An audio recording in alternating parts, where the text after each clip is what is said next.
Hello, this is The Scale of Justice.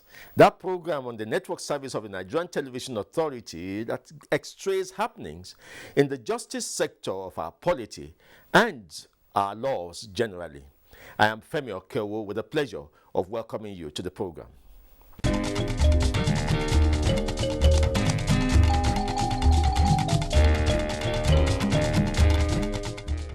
The season is here with us. That is the electioneering season, and it's in the preparation for the 2023 general elections in Nigeria. And you expect that that is concerning more the politicians. But no, it concerns everybody, all segments of the society. And indeed, because the justice sector of our society is also part of our electioneering process, an election process, the justice sector, the courts too, the judiciary generally are also involved. And so it is part of the preparation that you find of recent. There are new appointments in various high courts, particularly at the federal level, and this is geared towards getting enough hands to treat matters. There are a flood of pre-election matters that are already coming into courts. The Chief Justice of Nigeria knows this and is already warning the judicial officers to be upright. He wants uprightness in the treating of mostly electioneering matters that come into the court. And recently, the newly appointed judges of the Federal High Court and the FCT High Court were inducted. They were given an orientation. The Chief Justice of Nigeria was at the National Judicial Institute to give them a call to action, that is the new judges. And Olabode Arewa was there. He gives us that story.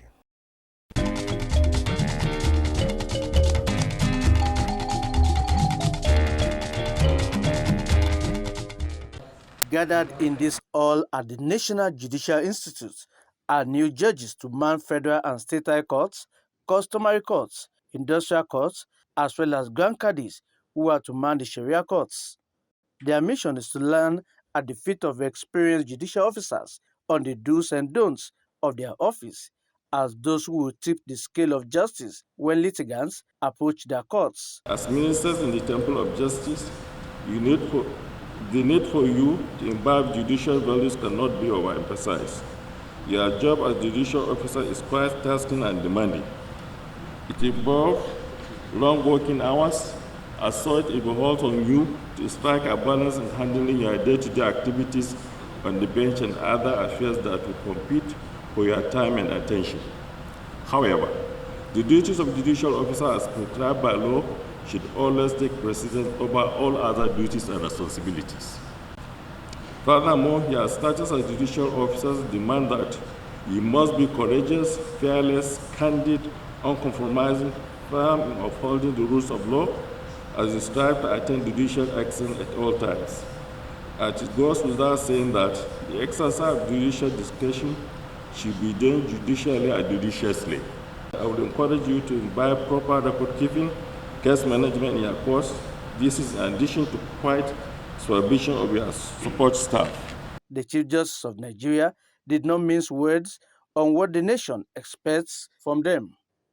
Your duties as judges are critical to the stability and peace within the society. Without the judiciary, anarchy will reign and society will be in disarray. Consequently, to serve in this capacity demands that you serve with total commitment, integrity, and responsibility. Your role as judicial officers is properly outlined in the Constitution, and you are to uphold the law and dispense justice to all persons without fear, favor, affection, ill will, or prejudice. As such, judicial officers, among other things, are expected to have firm understanding of the law and the manner it should be applied in each case. During the 3-day training, new skills in legal research, ICT, and mediation, among other procedures, will be inculcated in the participants. In Abuja, Olabodarewa.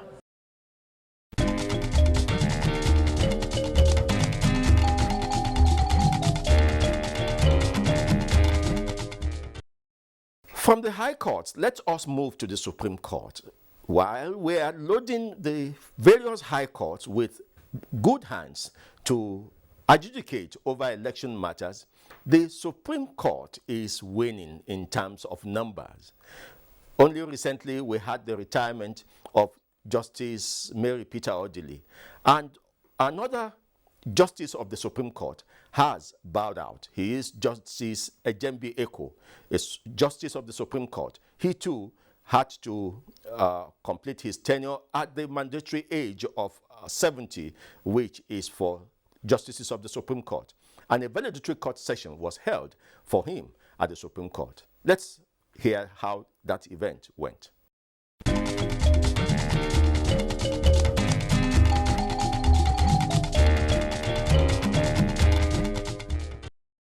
The plight of judicial officers who retire from various state high courts, Sharia courts of appeal, customary courts of appeal, their gratuities and pensions being recurrent expenditure should be borne and payable to them by NHRC, not the state government. Those were some parting words from Ejembi Eko, Justice of the Supreme Court, as he takes a bow from the bench, where he served for 33 out of his 45 years as a legal practitioner. This valedictory court session served as a farewell to a man described as a courageous jurist with robust intellect, evidenced in his mastery of the law. This is not just a valedictory session, but a celebration of a quintessential judicial officer who has not only excelled in his career, but also in the development of the nation and humanity. He is a thoroughbred personality whose name has become a recurring decimal in the annals of the Nigerian judiciary, ostensibly for his robust scholarly disposition and outstanding erudition. He is no doubt a rare gem and unblemished specimen of humility and piety. The accolades over, it was time for stakeholders in the sector to x-ray some issues affecting the quick dispensation of justice and the need for further judicial reforms. In this regard, the executive will continue to support the judiciary in developing its capacities, particularly in modern technologies and other necessities required for proper functioning of our courts.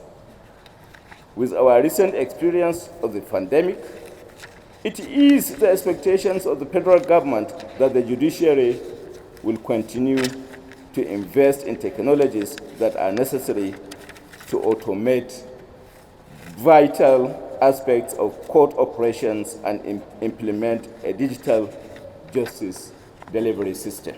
For many years now, stakeholders have advocated for a constitutional amendment to confer on each state or any number of states that come together to establish state court of appeal and have its federal court of appeal separately.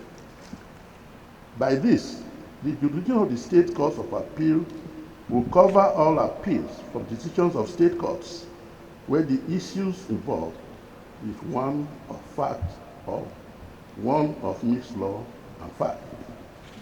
The federal courts of appeal will coexist with the state court of appeal, will then concentrate its effort in determining appeals from federal courts. The obligation on our generation to give to posterity a justice system that delivers justice is not one that we can shift to the next generation. Since I assumed office as president of the NBA, I have continued to use the opportunity of platforms like this to call for reforms on matters that are germane to improve the administration of justice in Nigeria. I must not fail to draw the attention of this august gathering to issues that we must continue to address for a better administration of justice. One of such issues is the overburdened dockets of this honorable court. It has been said that this court is one of the busiest courts in the land, in the world. This means that this honorable court delivers probably more judgments than many Supreme Courts in other parts of the world.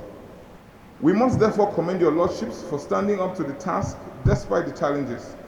But truth must be told that we must begin to look at constitutional reforms that will ensure that this honorable court only hears appeals that it should hear.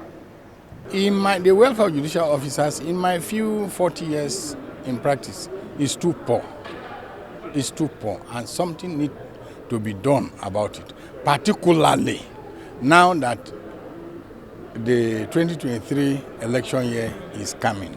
Most states today, quote me, most states today don't even pay these allowances. Where they pay it in piecemeal and in such a way that it cannot even do anybody anything. It's unfortunate. Everybody should know that without the judiciary, no country can survive. No country. Without the executive and the legislature, if you have an independent, strong judiciary, a country or nation can survive. Called to the Nigerian bar in 1977, Justice Eko's foray into the judiciary has been diverse and eventful, culminating in his elevation to the apex court in 2016.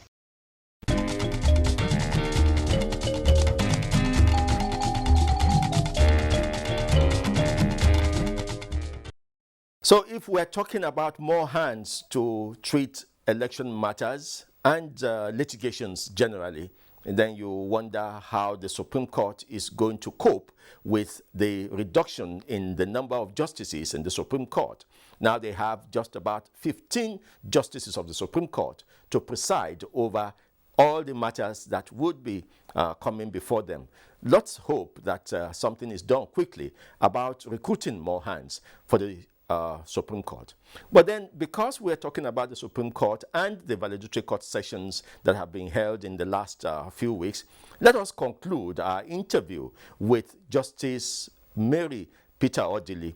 You remember we highlighted some of the issues we discussed on the scale with her just as she retired. And so we use this next segment to conclude some of those salient areas that she brought up for the benefit of the Nigerian judiciary that she's leaving behind, and in fact the benefit of the polity generally in Nigeria.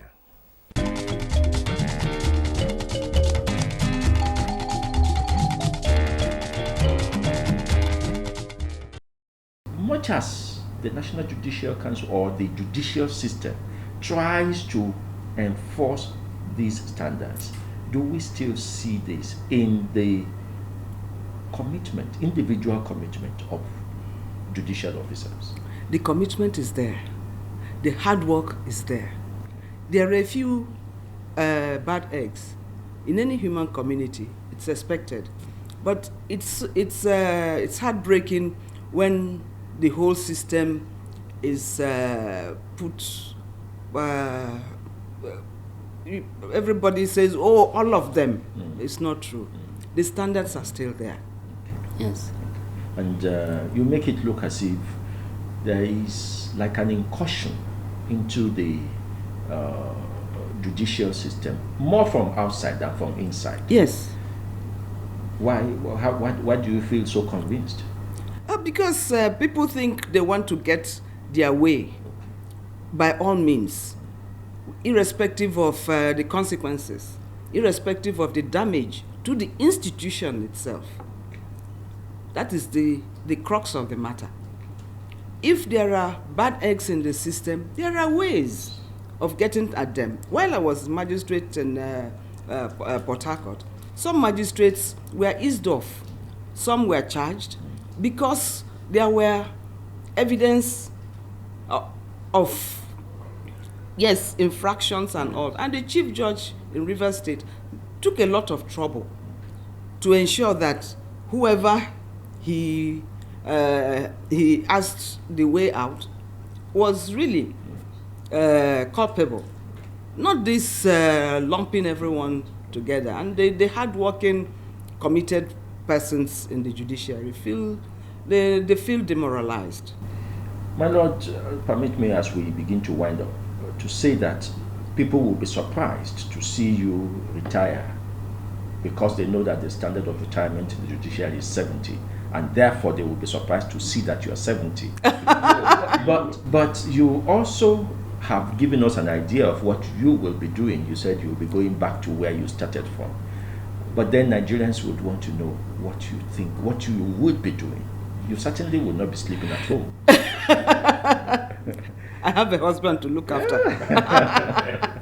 And I haven't taken care of him as much as I should have over the years. So this is the payback time. Yes, and he's looking forward to it. Okay. And the children too are also, everybody has gone his way. Yes, they are all working. And by God's grace, they're all in public service. Okay. Because Peter and I, and even the children themselves, somehow they feel they want to follow the footsteps of their parents. Okay. And work in the public system. Okay. Give us a word for the institution you are leaving behind. What advice would you want to give to ensure that this institution does not break away? I will not want to give an advice to the institution. The institution has its corrective measures inbuilt. Okay. Judges and even magistrates know what to do. The standards we inherited from even the colonial masters are still the standards that are operative now. My advice would be to our nation to give the due respect to the institution of the judiciary. Give it the respect, give the actors in the judiciary the freedom to exercise that independence the Constitution has endowed it. The level of desperation on the part of people in government is becoming higher and higher. Yes, and so they should keep off.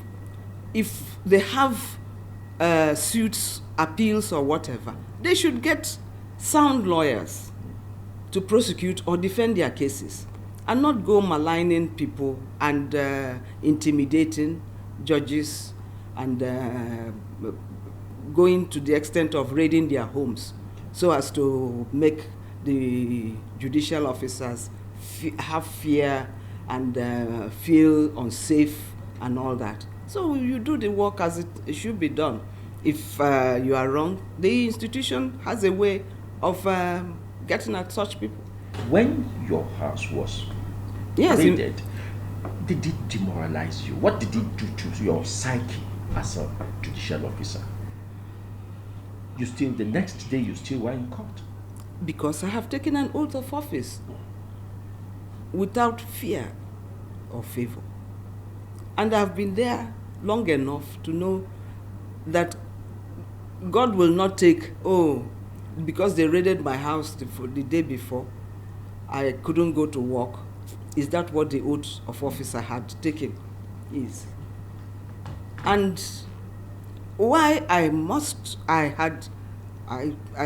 from the very beginning kept, no matter what, to say it as I see or as I interpret. My interpretation may be wrong, I am human, but to change what I feel should be done for the wrong way, I cannot.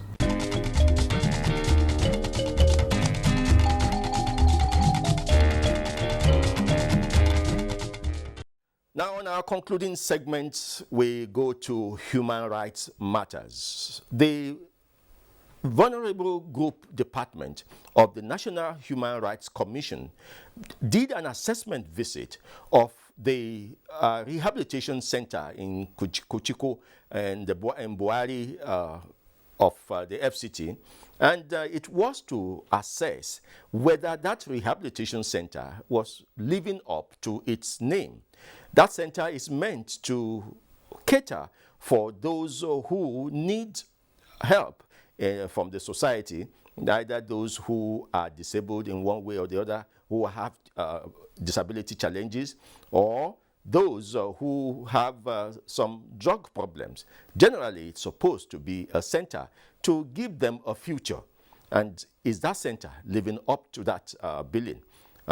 So the National Human Rights Commission did an assessment of that center based on its mandate of ensuring that all humans are given their rights as due to them. And so let's join Amarachukwu Omenka, who accompanied the committee to do that assessment.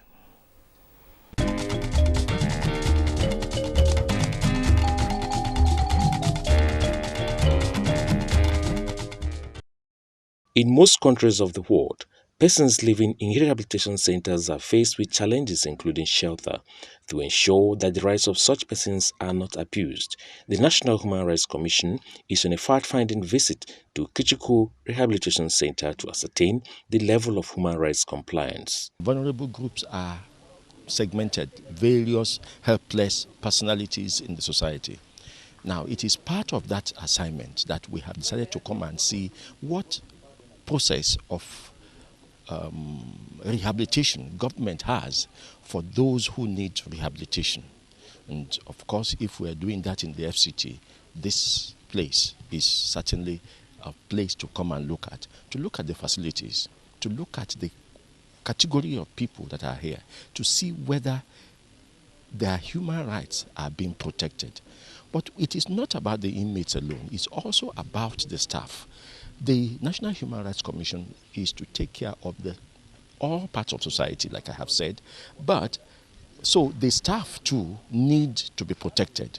And that is why we have come here to come and see the standards that are put in place by government, whether they are being enforced. And if they are not, how we can make recommendations. In terms of what sort of strategy of engagement do we deploy in order to provide mitigating factors or whatever that is required for the benefit of the inmates who are here, who are vulnerable members of the society, challenged in various ways by circumstance, and then the staff themselves who are employees who are here and supposed to provide the necessary rehabilitation or other necessities for the inmates to be able to be a productive members of the society.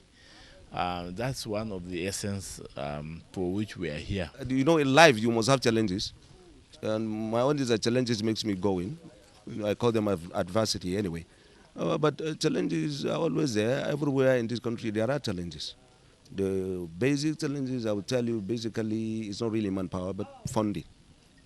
If there is enough funding, then all other issues will be taken care of. The Commission is expected to submit a written report on its findings for adequate implementation. In Abuja, Omenka Marchukwu.